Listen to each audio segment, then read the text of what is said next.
भागलपुर जिले के भीकनपुर रेलवे गुमटी नंबर 1 के पास बन रहे अंडरपास की लंबाई और चौड़ाई कम होने की शिकायत पर आज नगर विधायक अजीत शर्मा ने स्थल का जायजा लिया। इस दौरान उन्होंने स्थानीय लोगों की समस्या को गंभीरता से सुना और अंडरपास के डिजाइन को लेकर डीआरएम को पत्र लिखने की बात कही। विधायक अजीत शर्मा ने कहा कि मैंने पहले भी रेलवे के अधिकारियों को क्षेत्र की समस्या से अवगत कराया है, एक बार फिर बात करूंगा।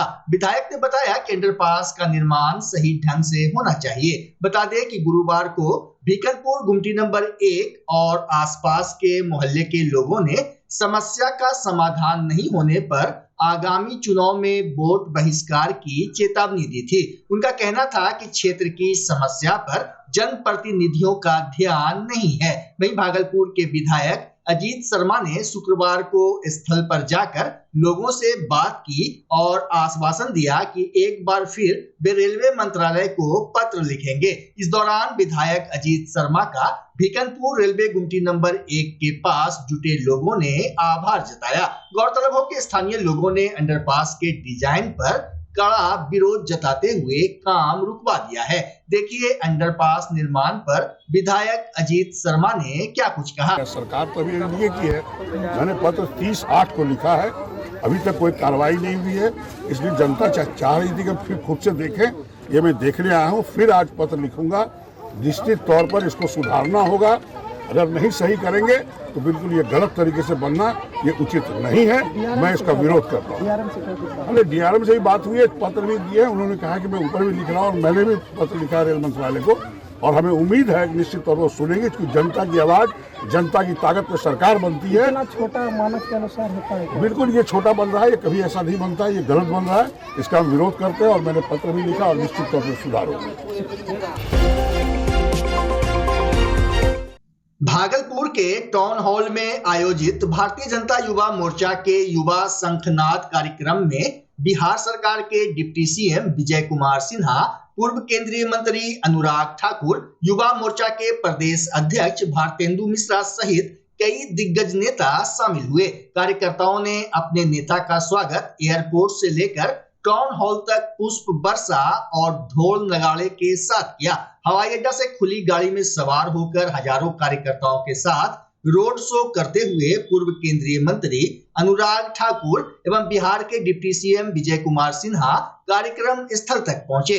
टाउन हॉल में कदम रखते ही महिलाओं ने आरती तिलक कर अपने नेताओं का वेलकम किया। वहीं कार्यकर्ताओं को संबोधित करते हुए डिप्टी सीएम विजय कुमार सिन्हा विपक्ष पर जमकर निशाना साधे, जबकि अनुराग ठाकुर ने कहा कि हम तो यही कहेंगे कि कांग्रेस के युवराज और लालू के जंगल राज का अब बिहार में कोई स्थान नहीं है। लालू जी के समय में बिहार बीमारू राज्य था, लेकिन एनडीए के नेतृत्व में बिहार विकासशील राज्य बना है। उन्होंने कहा कि जिस बिहार में इमरजेंसी के खिलाफ सबसे पहले बिगुल बजा, वहीं पर कांग्रेस और राजद के नेता प्रधानमंत्री की मां को गाली देते हैं और एआई वीडियो निकालकर अपमानित भी करते हैं। धरती पर राजद कांग्रेस के लोगों के द्वारा सेल्फी बाद में लीजिए, जिस तरह से अपने शक्ति का, माता बहनों बेटियों का अपमान का भाव और स्वर्गीय माता जी का प्रधानमंत्री जी के बारे में जिस तरह से बयान दिया, ये बिहार को लज्जित किया। बिहार को गाली बनाने वाले लोग फिर से बिहार को कलंकित किया है और राजद कांग्रेस के लोग इसके लिए क्षमा तक नहीं मांगे। ऐसे मानसिकता को बिहार की जनता जवाब देगी। आगामी चुनाव में राजद का क्या होगा सर? पूरी तरह से ये जंगल राज का युवराज को गुंडा राज बनाने का मौका बिहार की जनता नहीं देगी। राहुल गांधी बिहार में घूमे 16 दिनों तक। राहुल गांधी, ये अप्पू और पप्पू दोनों बिहार के अंदर पिकनिक मना के नौटंकी करते हैं। ये लालू यादव के जोकरे और नौटंकी का दूसरा पार्ट है। बिहार की जनता वैसे लोगों के हाथ में सत्ता कतई नहीं देगी जो बिहार को गाली बनाया, बिहार को बर्बाद किया, बिहारियों को लज्जित किया और बिहारी शब्द को बदनाम करने वाले लोग बिहार के सेवक नहीं बन सकते हैं। पहली बात तो मैं ये कहूँगा कि कांग्रेस के युवराज और लालू के जंगल राज के लिए अब बिहार में कोई स्थान नहीं। लालू जी के समय बिहार बीमारू राज्य था, एनडीए की सरकार में नीतीश जी के नेतृत्व में विकासशील राज्य बना है। 31 लाख से ज़्यादा युवाओं को रोजगार हमने दिया है। 11.5 लाख से ज़्यादा सरकारी नौकरियां दी हैं। बहनों के लिए 10-10 हज़ार रुपया करोड़ों बहनों के लिए हमारी सरकार देने जा रही है। और जो सामाजिक सुरक्षा पेंशन है उसको 3 गुना ज़्यादा हमने बढ़ा दिया है। 1 करोड़ युवाओं को रोजगार हम आगे देंगे। लेकिन उसी बिहार में जहां पर देश को गणतंत्र देने का अवसर मिला, जिस बिहार में इमरजेंसी के खिलाफ सबसे पहले बिगुल बजा, वहीं पे आज राजद और कांग्रेस के नेता प्रधानमंत्री की मां को और स्वर्गीय माता गाली भी निकालते हैं, एआई वीडियो निकाल के अपमानित भी करते हैं। बिहार की जनता इससे बुरी तरह आहत है और बिहार की जनता इसका करारा जवाब आने वाले चुनाव में देगी। महिलाओं का, बेटियों का अपमान करने वाले, उनकी इज्जत आबरू लूटने का काम जो लालू जी की सरकार में होता था, अब तो स्वर्गीय मां को अब शब्द कह के, गाली बोल के अपमानित किया जा रहा है। इससे बड़ा दुर्भाग्य क्या होगा। बिहार की संस्कृति ऐसी नहीं है। बिहार की जनता इसको कभी स्वीकार नहीं करेगी। बिहार की जनता, प्रधानमंत्री नरेंद्र मोदी जी ने जो इतना काम बिहार के लिए किया है, उसके बदले में राजद और कांग्रेस के नेताओं द्वारा निकाली गई उनकी मां को गाली का अपमान कभी सहन नहीं करेगी। इसका मुंह तोड़ जवाब देगी। आज का युवा शंखनाद कार्यक्रम में मुख्य अतिथि के रूप में हमारे पूर्व राष्ट्रीय अध्यक्ष और पूर्व केंद्रीय मंत्री सांसद हमीरपुर श्री अनुराग ठाकुर जी आए थे और आपने देखा किस प्रकार से विजय सिन्हा डिप्टी सीएम आए थे और यहाँ से युवाओं ने शंखनाद भरा है। पुनः भागलपुर में कमल खिलाना है और बिहार में इस बार कमल एनडीए की सरकार बनने जा रही है। उसका शंखनाद भागलपुर से हुआ है। आपके चुनाव को लेकर के चर्चा तेज है। चुनाव तो हम लोगों को किसी को लड़ना ही है और कार्यकर्ता ही चुनाव लड़ता है। जिसके सर पर मुकुट रखा जाएगा वो चुनाव लड़ेगा। हम लोग पूरी तैयारी के साथ भागलपुर में कमल खिलाने के लिए तैयार हैं। भागलपुर के पीरपैंती में 29,000 करोड़ की लागत से बनने वाले थर्मल पावर का शिलान्यास प्रधानमंत्री नरेंद्र मोदी वीडियो कॉन्फ्रेंसिंग के माध्यम से करेंगे। शिलान्यास को लेकर पीरपैंती में भव्य पंडाल एवं मंच का निर्माण कराया जा रहा है। वहीं तैयारियों का जायजा लेने पहुंचे भाजपा के वरिष्ठ नेता दिलीप मिश्रा ने कहा कि बिहार एक विकसित राज्य की ओर बढ़ रहा है। उन्होंने कहा कि इस एनटीपीसी के बनने से हजारों लोगों को रोजगार मिलेगा। वहीं कार्यक्रम को लेकर पीरपैंती के लोगों में काफी उत्साह देखा जा रहा है। 2900 करोड़ की लागत से पीरपैंती में थर्मल पावर प्लांट का निर्माण होना है। वर्चुअल माध्यम से माननीय प्रधानमंत्री जी 15 तारीख को पूर्णिया से इसका शिलान्यास करने जा रहे हैं। यहाँ पर प्रत्यक्ष अप्रत्यक्ष रूप से लगभग 20,000 लोगों को रोजगार मिलेगा और 3,000 अस्थायी कर्मचारी यहाँ काम करेंगे। बिहार की सबसे बड़ी समस्या रोजगार की, पलायन की रही है। इस प्लांट के लगने से पलायन की समस्या दूर होगी, बेरोजगारी दूर होगी, बिहार का विकास दर बढ़ेगा, बिहार में आर्थिक बदहाली दूर होगी और उद्योग लगने से यहाँ पर जो है जिस तरह से सड़कों का जाल बिछ रहा है, भागलपुर एक औद्योगिक कॉरिडोर के रूप में विकसित होगा। इसके लिए हम लोग माननीय प्रधानमंत्री जी को बहुत बहुत धन्यवाद देते हैं। माननीय प्रधानमंत्री जी ने पिछले 5 साल में भागलपुर को जितना सौगात दिया है, विक्रमशिला यूनिवर्सिटी बनने जा रहा है, गंगा पर 4 लेन ब्रिज का निर्माण होने जा रहा है, नया 4 लेन जो है एक्सप्रेसवे का निर्माण करा रही है सरकार। इन सब चीज़ों को लेकर के भागलपुर में काफ़ी उत्साह का माहौल है और आने वाले विधानसभा चुनाव में इसका असर भागलपुर के रिजल्ट पर दिखेगा।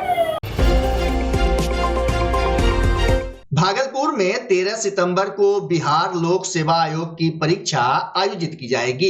इसके लिए जिले में कुल 44 परीक्षा केंद्र बनाए गए हैं। परीक्षा को शांतिपूर्ण और निष्पक्ष ढंग से संपन्न कराने के लिए जिला पदाधिकारी सह जिला दंडाधिकारी डॉक्टर नवल किशोर चौधरी ने समीक्षा भवन में सभी केंद्र अधीक्षकों, दंडाधिकारियों और पुलिस पदाधिकारियों के साथ बैठक की। डीएम ने स्पष्ट निर्देश दिया कि सभी केंद्र अधीक्षक सुबह 9 बजे अपने शिक्षक के साथ परीक्षा केंद्र पर अनिवार्य रूप से मौजूद रहेंगे। सुबह 9:30 बजे से परीक्षार्थियों के एडमिट कार्ड की बारकोड स्कैनिंग, फोटो एवं पहचान पत्र का मिलान कर सघन जांच की जाएगी। जांच के बाद ही उन्हें परीक्षा कक्ष में प्रवेश की अनुमति दी जाएगी। वहीं यातायात व्यवस्था को लेकर ट्रैफिक डीएसपी आशीष कुमार सिंह ने बताया कि प्रत्येक परीक्षा केंद्र और प्रमुख चौक चौराहों पर ट्रैफिक पुलिस की तैनाती की जाएगी।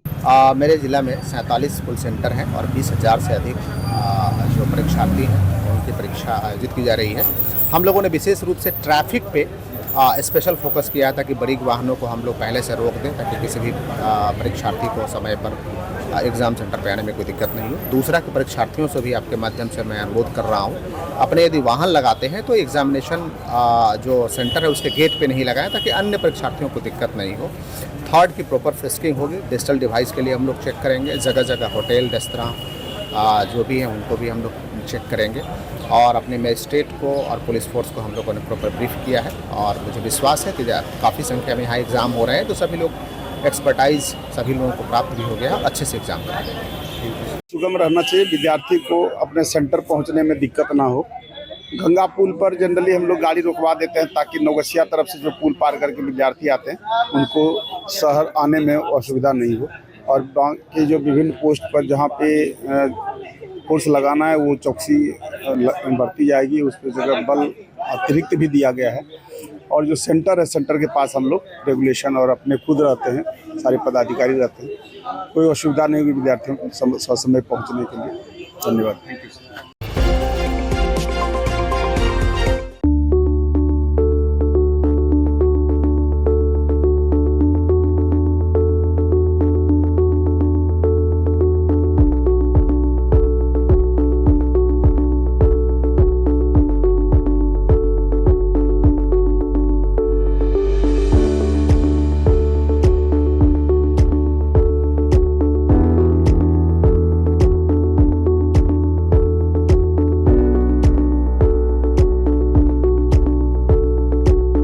बच्चा जब जन्म लेता है तो कई बार बच्चा तुरंत नहीं रोता है, रोने में देर हो जाता है। ऐसे में बच्चा क्षतिग्रस्त हो जाता है और उसके बचने की संभावना कम हो जाती है। और यदि बचा तो भविष्य में उसमें विकलांगता की समस्या आती है जिसे सीपी कहते हैं, जिसका कोई माकूल इलाज नहीं है और ज़िंदगी भर बच्चा विकलांगता से जूझ सकता है। ऐसे में पूरे संसार में कूलिंग थेरेपी का सहारा लिया जाता है। जन्म से ठीक 6 घंटा के अंदर यदि उसको कूलिंग थेरेपी दिया जाए तो उससे उसका सीपी की समस्या कम होती है और बचने की भी संभावना बढ़ती है। पहली बार बिहार झारखंड में आपके शहर के स्नेह नवजात शिशु बाल सेवा केंद्र में यह मशीन उपलब्ध है। कभी भी ऐसी बात हो कि बच्चा रोने में विलम्ब हो गया तो आप स्नेह नवजात शिशु बाल सेवा केंद्र में जरूर संपर्क करें।